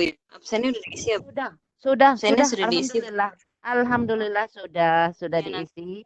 Ya tinggal saya mohon kita kirim. dimasukkan di grup. Mohon dimasukkan di grup. Nah, itu yang saya mau, yang saya hanya sekedar memberi saran saja. Kalau bisa, karena kita ini hal yang sangat sangat baru untuk daring ini, untuk anak-anak kita yang langsung diberikan tugas harus daring di rumah secara apa tadi, di rumah ya, kegiatan berdaring ria di rumah itu memang tidak ada kesiapan. Jangankan untuk siswanya, gurunya saja belum jarang sekali, apalagi di daerah saya itu keterbatasan akses untuk jaringan itu agak susah. Adapun kalau ada jaringan juga itu dipakai orang-orang tertentu. Kayak gitu. Pokoknya banyak sekali, sama juga dengan daerah lain. Jadi memang, tapi untungnya kita guru BK ini kan tidak terlalu bukan hal yang mutlak lah harus menggunakan daring. Nah, itu eh, saran yang kedua itu, saran yang pertama tadi mohon saya diberikan kalau bisa pemateri itu dikasih di flyer, kemudian ditampilkan supaya saya bisa mengikuti dengan baik. Kemudian ini kalau bisa juga link materinya itu sebelum kegiatan dimulai itu harus di-share dulu. Biar kami juga buka-buka dulu. Ini apa ini maksudnya nih, biar bisa ada interaksi antara partisipan sama ini. Nah, ini room chatnya juga kalau bisa panelis itu cepat ditanggapi, biar artinya masuk chat yang satu, masuk ditindis lagi sama chat yang lain. Yang satu belum dijawab, muncul lagi chat yang pertanyaan yang lain. Nah, gitu. Jadi mohon panelisnya tolong langsung direspon cepat, karena di situ kan ada host, ada panelis yang lain. Itu kemudian yang terakhir, saran saya kalau bisa yang dipresentasikan itu mohon, karena mungkin karena saya guru tua ya, jadi mohon kalau bisa yang teknis-teknis saja. Saya tidak terlalu bisa mengikuti yang teoritisnya gitu ya, yang langsung mengena pada sasaran gitu, karena kita memang harus berhadapan dengan situasi pandemi sekarang ini, memang harus dibutuhkan yang teknisnya. Apa sih, bagaimana caranya kita mengambil dari arus bawah, dari guru-guru yang langsung berinteraksi dengan siswanya. Apa sih masukan dalam grup? Apa yang kira-kira menarik untuk dibahas? Apa pertanyaan-pertanyaan yang harus kita jelaskan? Demikian ini Ibu Nurjan ya. Mohon maaf, panelis. Terima kasih, saya sudah diizinkan untuk memberi saran. Mohon maaf bila ada salah keliru ya. Assalamualaikum. Waalaikumsalam warahmatullahi wabarakatuh. Mbak Santi kayaknya satu persatu aja ya. Saya tidak akan terlalu lama lah. Nanti dari Bapak Ibu boleh ini ya, boleh TikTok aja. Bukan TikTok aplikasi ya, artinya. Ya boleh acungkan tangan kalau dirasa ini harus kontribusi ya, silakan ya. Ini forum bersama. Oke, tadi dari Bu Yesi ya, tentang anak yang stres di kota, kemudian muridnya di pinggiran, anak lebih stres selama dirumahkan. Baik, ini real Bapak Ibu yang ditemui di lapangan.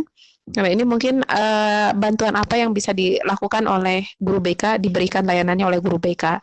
Nah, ini mudah-mudahan yang pertama Bu Yesi diberikan kemampuan kompetensi untuk bisa menghadapi peserta didik ini, dan sepertinya ini lebih kepada kasus ya Bu, mungkin bukan, atau keseluruhan. Misalnya murid layanan konselingnya misalnya mengalami stres ketika dirumahkan. Ini mudah-mudahan yang utama mungkin identifikasi dulu kira-kira yang stres ini apakah ini kasus personal, kemudian ataukah kelompok, ataukah misalnya keumuman, sehingga kita bisa melakukan tindakan yang lebih tepat. Nah, paling tidak dalam situasi krisis seperti ini, kalau saya boleh memberikan saran, karena tentunya ini yang tahu betul di lapangan Bu Yesi, Perlu tadi dilokalisir dulu masalahnya ini, pertama personal, kelompok, atau keseluruhan. Yang kedua, memungkinkankah dengan kondisi sekarang yang kita agak susah untuk menjangkau anak, juga menjangkau, paling tidak kita menjangkau orang tuanya bisa kan, untuk bisa dibantu misalnya dengan melakukan tadi layanan secara virtual, kalau misalnya memungkinkan. Kalau tidak memungkinkan, paling tidak Ibu bisa memberikan layanan konsultasi kepada guru mata pelajaran untuk memberikan pemahaman mengenai kebutuhan dan kondisi psikologis anak yang bersangkutan, sehingga guru mata pelajaran itu dapat melakukan proses adjustment dengan kondisi peserta didik yang terjadi gitu. Karena ini juga tadi fungsi yang tadi ya, di halaman di layar Bapak Ibu bisa lihat, salah satu peran yang bisa kita lakukan adalah ini, memberikan jasa konsultasi kepada guru untuk memberikan informasi mengenai kebutuhan konseling, sehingga program daringnya harus seperti apa. Kemudian yang berikutnya dari Ibu Narumia tentang bukti fisik di SKP untuk melakukan layanan daring. Ibu Narumi, ini dari daerah Jawa Timur mungkin sudah berlaku, kalau di kami ada TRK ya di Jawa Barat. Kalau di TRK di Jawa Barat itu berlaku, pertama ada bukti fisik berupa foto ketika kegiatan. Jadi setiap pelayanan itu dipoto. Tapi karena kalau di Jawa Barat sampai hari ini belum beres sih aplikasinya. Tapi untuk jaga-jaga, kalau kami di Jawa Barat mulai mempersiapkan setiap kegiatan, minimal selalu ada foto yang memperlihatkan merekam kejadian ketika kita melakukan layanan. Yang kedua, bukti yang bisa disiapkan untuk bukti fisik kita sudah melakukan layanan daring adalah tetap Bapak Ibu, yang namanya layanan daring pun kita ada RPL-nya. Ada rencana pelaksanaan layanan.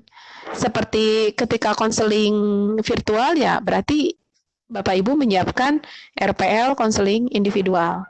Ketika memberikan layanan informasi ya berarti ada layanan informasinya juga. Lengkap RPL sampai mungkin ke LK juga gitu.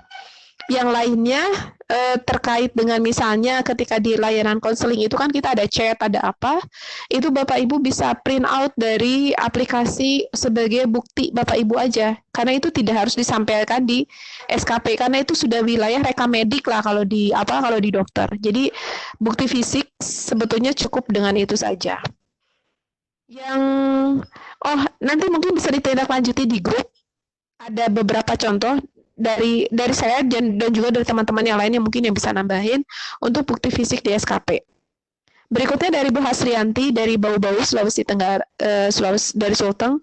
Ini saya sampaikan apresiasi kepada Ibu Hasrianti. Saya yakin ini semangatnya membara gitu. Tadi Ibu bilang katanya saya sudah berumur senja, tapi semangatnya tetap belia ya Ibu. Semoga diberikan kesehatan dan tetap semangat melayani peserta didik. Betul Ibu, saran-sarannya bagus sekali tentang teknis. Doakan kita bisa konsisten ya Bu ya proses belajar ini. Amin, amin. Karena ini baru, kita juga baru pertemuan kedua. Pertemuan pertama kemarin agak crash juga teknis. Sekarang alhamdulillah lancar. Mudah-mudahan ke depan kita bisa terus bersinergi ya Bu ya. Jadi kita juga bisa saling berkabar, kita bisa saling menguatkan. Karena saya yakin dengan satu kepercayaan kita berada ditugaskan sebagai guru BK bukan semata-mata karena SK atau ditunjuk, tapi kita meyakini bahwa ini adalah pilihan dan kepercayaan dari Allah, amanat yang mesti kita laksanakan dengan sepenuh hati untuk peserta didik kita. Jadi betul sekali apa yang tadi kata Ibu sampaikan, kita butuh yang teknis di lapangan. Oleh karena itu memang untuk pertemuan ini kita berharap dengan prinsip belajar itu nggak bisa sedikit-sedikit kayak kita makan ya Bu ya, kita sesuap demi sesuap, nggak langsung sebakul. Jadi biar napak, memang kondisinya sekarang krisis, tapi paling tidak kita juga mesti tenang supaya tidak panik, tidak galau gitu. Oke, tentang teknis tadi sedikit-sedikit Bu kita mulai ini, karena kemarin kita sudah ada rencana untuk bikin sampai ke action plan. paling tidak tadi juga udah ada saran untuk grup di WA, karena terbatas ya, grup WA itu hanya 257 orang. Mungkin kita nanti akan migrasi ke Telegram atau ke fasilitas lain. Karena sepertinya kebutuhan kita untuk pengembangan diri bukan hanya pada saat krisis ini saja, tapi setelah itu pada situasi normal pun kita sangat butuh asupan-asupan intelektual, asupan-asupan gizi yang membuat kita bisa lebih pede dan kompeten di hadapan peserta didik. Oke, mudah-mudahan ini bisa terus berlanjut ya Bu, kita mohon doa dan supportnya. Amin. Oke, itu mungkin saya berharap teman-teman tidak puas karena ini sangat terbatas dengan waktu, dengan akses dan lain sebagainya. Oke, saya mau kembali ke yang Bu Nur, siapa Nur Dima ya yang di chat tadi. Karena khawatirnya ke ini dari Bu Nur Daimah tentang beliau menjadi, nah ini pertanyaan yang sepertinya banyak guru BK yang mengalami. Ketika masuk kelas normal saja tidak bisa menjangkau peserta didik, apalagi sekarang ketika kelas daring, sepertinya kita lu gue en gitu ya, kayak putus kontak sama sekali. Nah, Bapak Ibu, ini mungkin yang menjadi urgensi pentingnya kita sebagai guru BK punya data semua peserta didik dari awal, karena kita ini adalah jasa yang profesional, tidak hanya berbicara, saya menyelenggarakan ini dari hati, tapi tetap harus ada terekam, terdokumentasi dengan baik. Nah, kalau bingung wajar, Bapak Ibu, karena belum semua guru BK juga punya jadwal masuk kelas. Tapi ini paling tidak bisa menjadikan sharing. Tidak terjadwalkannya layanan BK klasikal itu sebetulnya tidak bisa dijadikan sebagai alasan bagi kita tidak mengetahui atau tidak punya data tentang peserta didik kita. Tapi di sisi lain, kita pun tidak bisa asal nerimo gitu. Karena memang ini butuh sekali, bukan hanya pendekatan kita sebagai guru BK, ini butuh sekali pemahaman dan yang kuat dari kepala sekolah dan para pengambil kebijakan di sekolah untuk menjadwalkan layanan BK klasikal secara terjadwal setiap minggu. Karena itu amanat dari peraturan menteri ya. Tapi itu tadi, ini kan tidak sampai. Karena kalau wilayahnya profesional, nggak ada yang namanya kita itu minta-minta jam gitu. Ya harus ada gitu, kasarnya nggak boleh gitu. Kita nggak dikasih jam itu nggak boleh, karena sudah ada di aturan permennya. Gitu. Itu yang pertama. Berikutnya adalah, saya pikir kita tidak berangkat dari, udahlah ini kan udah terjadi ya. Mungkin ini menjadi PR buat berikutnya, bagi Bu Nur Daimah dan juga buat kita semua untuk merapikan kembali dokumen dan data tentang peserta didik dari mulai data dasar juga tentang data layanan yang sudah kita berikan kepada peserta didik. Karena Bapak Ibu, salah satu bukti akuntabilitas profesi kita adalah misalnya di Peraturan Menteri kan diamanatkan kita itu satu guru BK 24 jam 150 peserta didik. Nah, itu kan sebetulnya yang mestinya muncul di laporan kita setiap di akhir tahun. Sesuai dengan ini. Apakah kita sudah tuntas di 150 itu mengurusi ke semua komponen layanannya? Layanan dasarnya 150 ini dapat nggak? Ininya dapat misalnya, Bu saya lebih dari 150, anak satu 600 sama saya sendiri, atau saya 1.200 misalnya. Itu sebetulnya tidak masalah Bapak Ibu mau overload mau gimana, tapi minimal Bapak Ibu mesti bisa membunyikan, kita semua mesti bisa membunyikan yang 150 ini muncul di laporan kita. Gitu. Ini menjadi sebuah bentuk pertanggungjawaban kita secara profesi, bahwa 24 jam layanan kita tuh udah diberikan untuk 150 anak ini. Nah, tadi nyambung dengan Pak Hairul tentang penilaian BK. Kalau Bapak Ibu lihat di penilaian BK Kurtilas yang terbaru, penilaian sikap sosial spiritual itu real time Bapak Ibu, tidak lagi dengan menggunakan penilaian AB PK. Tapi sekarang real time per kejadian, karena kita ada fungsi membuat catatan anekdot. Kalau di aplikasi MPD dan iRaport untuk guru BK, itu untuk penilaian sikapnya itu sudah real time. Jadi sebetulnya penilaian sikap guru BK itu tidak usah nunggu pembagian rapot. karena dia harus bisa mencatat setiap tanggal dan setiap kejadian. Cuma memang kelemahannya adalah di penilaian Kurtilas terbaru untuk sikap itu, guru BK hanya fokus menilai yang paling bagus dan yang paling jelek. Kita seolah-olah tidak boleh menilai yang tengah-tengah gitu. Dan kayaknya yang tengah ini nggak butuh bimbingan. Padahal sebetulnya logikanya, guru BK itu kalau di pembagian profesi mental health, guru BK itu justru yang ngurusin yang normal, bukan ngurusin yang tidak normal dalam arti di bawah garis normal atau di atas garis normal gitu. Jadi justru sebetulnya karena fungsi kita tuh lebih ke edukasionalnya. Tapi ini mohon koreksi dari teman-teman yang lain, karena ini juga sebetulnya terkait dengan kebijakan. Artinya ini nyambung dengan penilaian sikap paling tidak. Penilaian sikap ini adalah kita lakukan real time berupa catatan anekdot. Di akhir itu kemudian diformulasikan bersama wali kelas, memunculkan penilaian sikap di rapot yang 2013 yang berupa narasi. Itu mungkin Bapak Ibu paling tidak yang bisa di-share-kan terkait tadi dengan saran mengenai guidance from home. Ini bagus banget, artinya BK banget gitu. Kita kemarin bahasakan learning from home karena sebetulnya untuk eye catching aja. Karena yang diisukannya adalah ini home learning, ini adalah work from home, tidak ada home guidance, nggak ada gitu. Tapi paling tidak, oke, itu bagus, BK banget kita memunculkan identitas kita.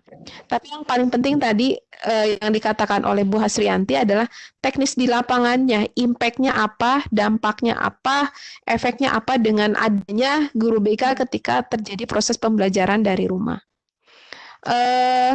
Dari chat mungkin ada lagi yang lainnya. Oh, ini ada format nilai sikap siswa untuk guru BK, maksudnya apa ya? Oh, ini contohnya format apa ya? Apakah ada format nilai sikap siswa untuk guru BK? Nilai sikap tadi untuk yang Kurtilas saya ada format, tapi mungkin kalau di sini saya nggak bisa buka nih, nggak bisa saya share. Mungkin di grup. Untuk yang Kurtilas ya, ada formatnya memang di aplikasi. Kemudian bagaimana pembelajaran daring ini sementara fasilitas dari orang tua tidak memadai semenjak siswa-siswa dirumahkan, justru banyak persoalan siswa dan stres menghadapi ini. Tadi dari Bu Yesi ya. Oke, kalau berbicara fasilitas, itulah Bapak Ibu, kita memang masih berhadapan dengan situasi bahwa kita masih, kalau orang Sunda bilang padukdek, kita masih sibuk untuk ngurusin hal-hal yang mendasar. Jadi kalau pembelajaran daring yang optimal itu memang harus fasilitasnya juga optimal. Makanya tadi di awal kami sampaikan bahwa ini betul-betul situasi yang tidak ideal. Jadi ketika situasinya tidak ideal, yang kita lakukan adalah bukan menyiksa diri kita untuk memaksakan menjadi ideal, tapi melakukan apa saja yang bisa kita lakukan dengan memanfaatkan kondisi yang tidak ideal ini. Karena saya yakin prinsipnya gitu kan Bu, the power of kepepet itu biasanya lebih ampuh gitu. Apapun itu yang dilakukan ya bismillah. Karena selama itu bermanfaat dalam kondisi kritis, ya itulah yang terbaik yang bisa dilakukan. Kita nggak bisa ngukurnya dengan kondisi ideal. Kalau misalnya tidak memungkinkan ortu, ya misalnya HP, akses, dan lain sebagainya, ya senyampainya aja Bu gitu. Cuma yang penting itu kita ada kontribusi. Jangan sampai kita tidak melakukan apapun. Minimal kayak tadi kan, contoh pendekatan direktif yang kita lakukan misalnya di WA, ada beberapa nomor anak kita lihat status anak, kita kasih feedback ke anak, terjadilah obrolan kan, kita tahu ada apa dan lain sebagainya. Di cara yang lain kita kontak wali kelasnya, aku nitip nih misalnya untuk kelas ini binaan saya, tolong disebarkan angket ini. Oh misalnya ngumpulin cuma 5 orang dari 28 ya nggak apa-apa, nyampainya segitu ya udah. Jadi kita pun mesti merdeka, jangan sampai ini dijadikan sebagai beban. Karena tadi, apalagi kita punya bacaan, kondisinya keterbatasan orang tua, gitu. Apalagi mungkin Bapak Ibu sekarang sudah berkembang tentang isu ada lockdown di beberapa daerah tertentu. Buat orang tuanya yang memang mengandalkan kerja harian, kerja serabutan, itu kan menjadi tantangan tambahan. Ketika dia juga harus mendampingi anaknya belajar, boro-boro Bu mendampingi anak belajar, misalnya saya kalau tetap di rumah nggak bisa makan misalnya. Itu kan tantangannya harus tadi, kita kembali kepada kemampuan kita untuk berempati. Di tadi materi yang sebelumnya disampaikan, bahwa untuk pembelajaran daring itu, salah satu prinsipnya adalah empati. Karena pembelajaran daring itu sifatnya asinkronus. Asinkronus itu kita nggak ketemu anak dalam satu waktu, dalam satu kelas barengan. Dan kita juga tidak bisa memastikan anak itu semua bisa akses. Anak itu semua punya kuota. Anak itu semua ngerti IT, enggak. Gitu. Apalagi dalam kondisi kritis. Misalnya, jangankan ini, saya misalnya bertugas di Jawa Barat. Untuk kelas 10 saja. Di saya itu masih banyak anak yang belum punya HP gitu. Jadi tingkat completion rate-nya, completion itu tingkat kelengkapan dia mengembalikan tugas kembali itu sekian persen. Ya nggak apa-apa lah, segitu juga udah mending ada aktivitas gitu. Yang kita khawatirkan adalah ketika sekolah termasuk kita di dalamnya tidak bisa memberikan bantuan atau kontribusi kepada anak untuk stay at home. Misalnya kayak kemarin ada informasi di Sumedang terjadi tawuran, 10 anak diamankan oleh polisi.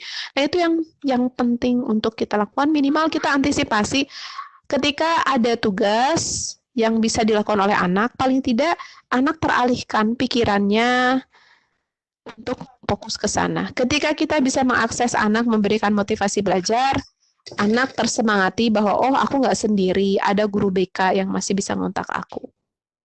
Seperti itu. Bagaimana menjembatani cara pandang guru dari Kang Sepgi ya, yang merasa perlu memberikan tugas agar anak disibukkan tugas saat di rumah agar lebih manfaat, tidak banyak main HP dan lain-lain, dengan yang berpandangan anak jangan dibebani tugas. Oke, ini Kang Sepgi mungkin kembali kepada tadi, cara pandang pembelajaran daring saat ini. Karena kita berbicara saat ini ketika masa krisis. Karena mohon maaf sekali, saya sedikit mengambil sampel dari beberapa guru mapel juga, memang secara jujur ada beberapa mapel yang memang belum selesai mereka dapat nilai, walaupun sudah mendekati UN. Kemarin itu kan kita ditutup itu mau UN banget ya gitu. Ada memang yang belum selesai untuk dapat nilai, sehingga masa daring ini berkejaran, gurunya juga maksain diri untuk dapat nilai supaya tersubstitusi kebutuhan. Padahal sebetulnya, nah ini kembali kepada kemampuan pedagogik kita sebetulnya, bukan hanya guru mapel kita juga. Nah, ini penting juga untuk kemampuan kita mengkomunikasikan ini kepada guru-guru. Makanya sekedar sharing dari pengalaman baik, alangkah baiknya guru BK dari awal itu involve di grup wali kelas, tergabung, ngobrol sering dengan kurikulum, dengan kesiswaan, sehingga beberapa program yang disiapkan misalnya untuk daring ini kita betul-betul bisa berkontribusi dan kita bisa didengar. Paling tidak itu yang penting, karena berarti kita punya bargaining position yang dipertimbangkan. Oh, gimana nih bagusnya guru BK nih untuk pembelajaran daring ini? Nah, ketika sudah ada ungkapan seperti itu, berarti kita akan dipertimbangkan. Yang paling penting tadi, memang tidak mudah, kondisi di sekolah berbeda-beda, ya tetap berkomunikasi, tetap memberikan ini, dan sampaikan sesuatu kepada guru yang bersangkutan, ya by data itu lebih baik. Karena kita kan guru BK ya Bapak Ibu, dalam konseling saja kita tidak boleh memulai pembicaraan dengan anak itu, katanya saya dengar, nah itu kan tidak boleh. Gitu. Jadi ketika dengan wali kelas pun, dengan guru yang bersangkutan, selalu sampaikan data. Jangan sampai kita menyampaikan, Bu, katanya anak ini, nah, no. Ya, mungkin itu Kang Sepgi, saya berharap dari guru yang lain, dari peserta bisa juga kasih feedback yang lain mungkin. Kemudian, agar anak disibukkan dengan tugas saat di rumah agar lebih manfaat. Oke, kembali ke manfaat juga perlu diyakinkan kepada guru yang bersangkutan. Manfaat itu mau yang instan atau yang berjangka panjang, nah itu juga kembali kepada cara pandang guru tersebut. Nah ini penting juga, karena Bapak Ibu, walau alam dengan di situasi di tempat Bapak Ibu, yang kami tangkap di tempat kami, bahwa Yang stres tuh bukan cuma anaknya, gurunya juga stres. Di satu sisi ada tuntutan untuk memberikan laporan tertulis misalnya kalau untuk SMA SMK ke dinas, KCD dan lain sebagainya. Di sisi lain juga misalnya gurunya juga udah punya anak, harus ngedampingin anaknya yang di rumah gitu. Jadi ini yang perlu kita jembatani bahwa karena kita guru BK ya hadirlah dengan persona teaching kita sebagai guru BK ya senantiasa memberikan ketenangan untuk guru yang bersangkutan juga untuk anak didiknya. Kemudian yang berikutnya, di daerah banyak kok BK jadi wali kelas. Oke, ini tadi saya sampaikan ya Bapak Ibu untuk BK jadi wali kelas. Sebetulnya kembali, ini Bapak Ibu bukan hanya BK, ini idealnya. Kita menghadapi situasi banyak yang tidak ideal ya. Bapak Ibu dari 2020 sampai 2022 ini kita insya Allah akan mengalami situasi shortage. Shortage itu kelangkaan guru. Karena banyak yang pensiun. Saya yakin kondisi guru BK jadi wali kelas itu bisa dua. Pertama, kelangkaan tidak ada guru lain yang bisa jadi wali kelas berkaitan dengan memang nggak ada secara wujudnya. Yang kedua ini terkait dengan kompetensi dan kepercayaan. Kalau terkait dengan kompetensi dan kepercayaan berarti ya bagus sebetulnya. Artinya sebetulnya diberikan amanat apapun tidak masalah guru BK itu karena ini yang perlu kita pahami bersama, BK itu adalah dua profesi dalam satu nama. Di satu sisi kita BK sebagai mental health profession, di satu sisi kita guru. Kalau yang namanya guru, ya diberikan tugas tambahan apapun ya harus bisa. Dan itu jadikan kesempatan kita untuk memperlihatkan bahwa kita juga bisa jadi wali kelas dengan cara yang baik dan objektif. Kemudian, oke, ada lagi. Angkat kebutuhan dan keluhan selama masa krisis pandemik COVID. Ada contoh di saya nanti mungkin bisa di-share atau dari guru yang lain juga kemarin saya lihat ada juga yang sudah bikin. Ini nanti mungkin bisa dalam bentuk angket tertulis ataupun dalam bentuk Google Form dari Bu Tanti Kartika Rahayu. Oke, ini ada kemarin saya lihat yang punya yang guru yang lain juga saya juga bikin.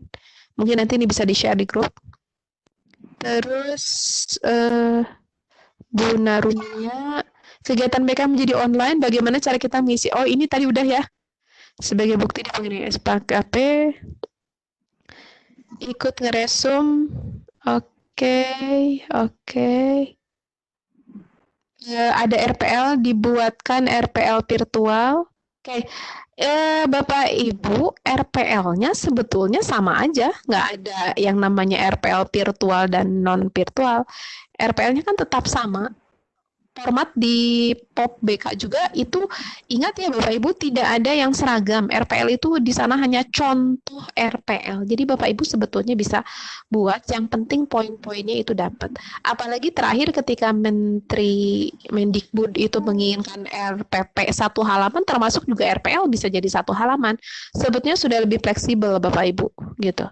Dibuatkan RPL virtual. Sama aja Bu, yang beda itu medianya ya, medianya.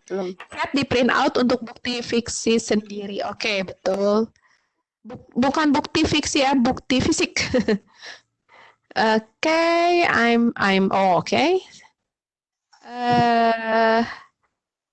Untuk grup WA jangan pakai aplikasi lain. Oke. Nanti kita bicarakan ya. Niatnya Oke. Terkait penanganan trauma. Nah, ini ada dari Bu Lydia. Kemarin saya dapat gelombang terakhir. Nah, ini bagus tentang ini. Oke, ini tentang ini ya, mitigasi bencana. Ini tadi betul yang Pak Heru sampaikan. Antisipasi kita nanti ke depan ketika situasi sudah normal. Untuk kita bisa berperan bahkan dari sekarang mungkin sudah bisa kita ini. Oh iya, saya sedikit share. Kemarin saya lihat dari guru di Cimahi itu mereka setiap hari guru-gurunya itu menyebarkan ke setiap anak didik untuk ngecek kesehatan kehadiran. Jadi kesehatan terutama tiap anak didik di kelasnya masing-masing. Nah, ini mungkin boleh dicontoh. Jadi mengupdate setiap hari, si ini sehat nggak, si ini sakit nggak, walaupun itu daring gitu. Jadi tetap ada ditugaskan satu sekretaris yang ngecek. Tapi tetap ini kembali ke akses ya Bapak Ibu. Kembali ke akses. Itu yang pertama. Paling tidak kita memastikan bahwa anak kita semua yang binaan kita tuh sehat selama masa kondisi pandemik ini. Itu yang pertama. Yang kedua adalah tadi Bu Yesi sebetulnya ketika sudah bisa mengidentifikasi ada murid yang lebih stres ketika di rumah, kan ini bagus. Artinya Ibu bisa tetap mengidentifikasi kendati kondisinya tidak ketemu tatap muka karena orang tua sudah terbangun komunikasi. Nah, ini sebetulnya di satu sisi bagus, artinya komunikasinya sudah terbangun. Tinggal bagaimana melakukan dan merencanakan intervensinya. Yang berikutnya adalah ketika nanti masuk kelas kembali secara normal, apa saja yang tindakan yang perlu kita lakukan untuk bisa mentreatment ketika terjadi trauma psikomatis kayak tadi ya, misalnya takut bersentuhan dengan orang, takut ketemu dengan orang gitu, jadi apa ya, jadi lebih parno dan lain sebagainya. Nah, ini penting bagi kita, sekali lagi peran kita untuk memberikan layanan tentang life skill. Oke, masih ada? Artinya sudah terjawab semua. Ya, nah ini oke, boleh tuh jadi tema berikutnya ya tentang mitigasi bencana, betul, karena ini situasi anak learning from home ini Bapak Ibu perlu kita sadari bersama, ini adalah situasi bencana. Seperti tidak bencana karena kita sunyi senyap di rumah masing-masing gitu. Tapi sebetulnya ini adalah bencana kan yang di non alam gitu. Sedikit berbagi pengalaman selama 2 minggu kami di sekolah dengan menyapa setiap pagi di grup kelas dan mendapat oase di tengah gurun. Oke, sip. Nah, ya betul. Ini paling tidak untuk yang aksesnya lancar ya, seperti di Mbak Devi bisa menyapa di grup kelas. Oke, ini penting sekali untuk kita bisa mendengar anak bercerita. Dan tetap gunakan prinsip kebekaan, biarkan bercerita mengalir, tidak di jeda, tidak diinterupsi, biarkan aja dia bercerita. Nah, ini kalau mau Bapak Ibu ini nyambung dengan tulisannya Mbak Isna, ini Mbak Isna, expressive writing. Nah, Bapak Ibu juga salah satunya bisa gunakan itu untuk tugas mereka di rumah. Silakan tuliskan pengalaman perasaan, pengalaman psikologis Ananda selama 2 minggu kemarin dirumahkan. Bebas gitu misalnya. Tulis aja. Dinilainya kapan, Bu? Nanti Ibu baca ketika kita ketemu di kelas ya, gitu. Atau misalnya yang ada HWA boleh difotokan ke Ibu misalnya atau ke Bapak gitu. Nah, itu juga contoh yang simple tapi paling tidak kita bisa mengcapture kondisi psikologis anak. Jadi angket agak, misalnya Bu, angket agak susah nih, saya suruh anak aja nulis bebas, nah itu juga bagus, expressive writing gitu, kemudian menyapa, just say hello itu mean everything buat mereka gitu. Oh, ada yang ngasih salam buat saya, ada yang nanya saya prakerinnya gimana gitu, itu penting buat mereka. Sudah? Oke, ini kayaknya udah ya? Ya. Sulit untuk dihentikan ternyata. Iya. Alhamdulillah lancar. Alhamdulillah. Dan roomnya juga sudah akan segera ditutup. Terima kasih. Kayaknya sudah kita tutup ya pemaparan dan juga diskusinya. Sangat menarik sekali dan memunculkan banyak ide-ide untuk diskusi-diskusi berikutnya ya. Dan mudah-mudahan tidak berhenti sampai sini. Setelah ini kita masih tetap bergerak, tetap menerapkan, mengimplementasikan apa yang sudah kita bicarakan, dan banyak sekali ide yang bisa dilaksanakan oleh Bapak dan Ibu selama masa working from home ini, supaya working from home-nya menjadi working from heart dan siswa juga berhasil mendapatkan bimbingan dari hati, tetap tersentuh meskipun tidak bertemu bertatap muka. Ya, saya rasa harus kita tutup dulu malam ini. Terima kasih Bapak dan Ibu guru yang sudah bergabung dalam ruang belajar kita malam ini. Sangat menarik sekali, yang setia hingga 2 jam mantengi Webex room ini kita lanjutkan lagi di grup Guru BK Belajar, atau yang belum masuk ke dalam grup nanti akan kita kirimkan materinya. Ya, ada kata-kata Oke, sebetulnya Bapak Ibu tadi di pembuka ini juga menjadi spirit buat kita semua ya. Sebelum kita ke anak-anak, tadi juga Bapak Ibu menyampaikan permasalahan di lapangan bahwa ini masa krisis. Saya yakin mengalami krisis bukan hanya peserta didik, termasuk kita juga, karena ini pandemik global. Artinya yang mengalami adalah kita semua. Ada banyak perubahan dalam keseharian kita semenjak kemudian penyebaran virus ini ditemukan di Indonesia. Bahkan sebetulnya kalau kita lihat dari berita-berita dari sebelum diumumkan tanggal 2 Maret, Januari itu katanya sudah mulai ada yang positif di Indonesia. Tapi paling tidak untuk menenangkan dan meyakinkan bahwa ini kata-kata yang terakhir mungkin yang muncul di layar ya.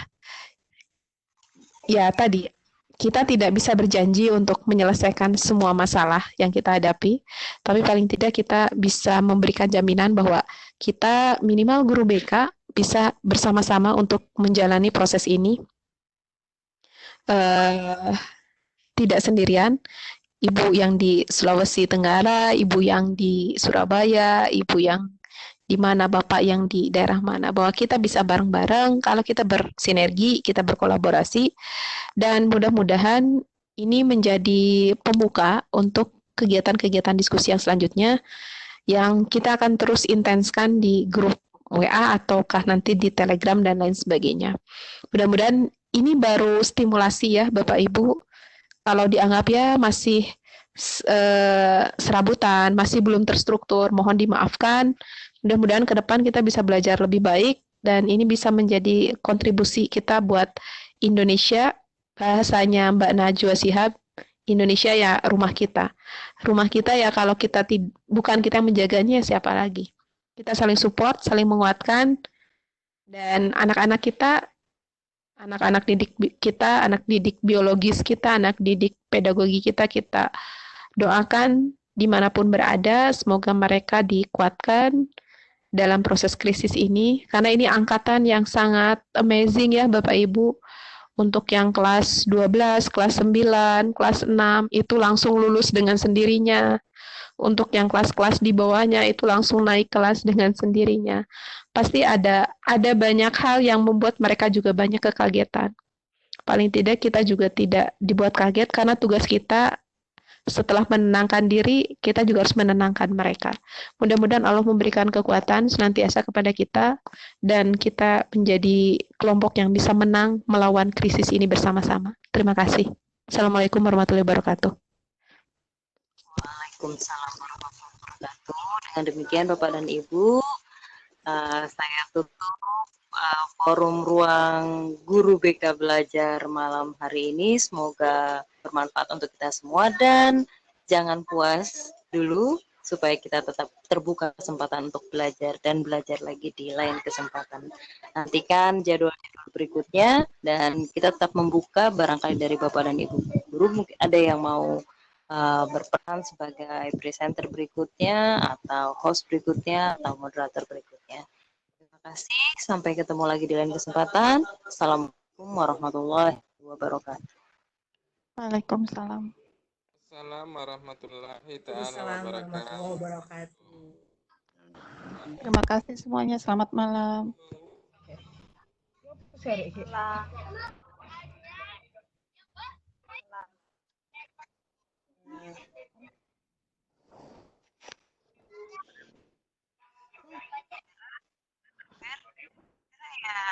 Ya, apa kabar Santi? Gereja, udah di rumah ini, di rumah. Jani. Kabar. Malam ini maka dengar dari tadi.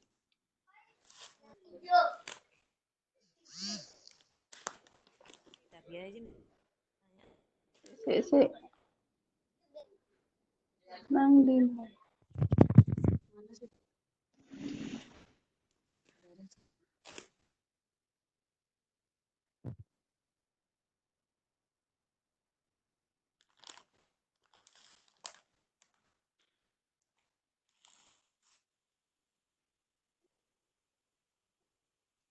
sini buat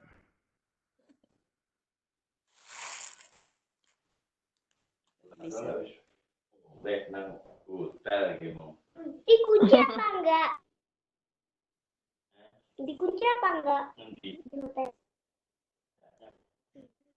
Iki Pak Maria Tabirawa ki nyapa? Dikunci oke nah ini. Kakang wis maca Kang. Iki. Wes. Hah?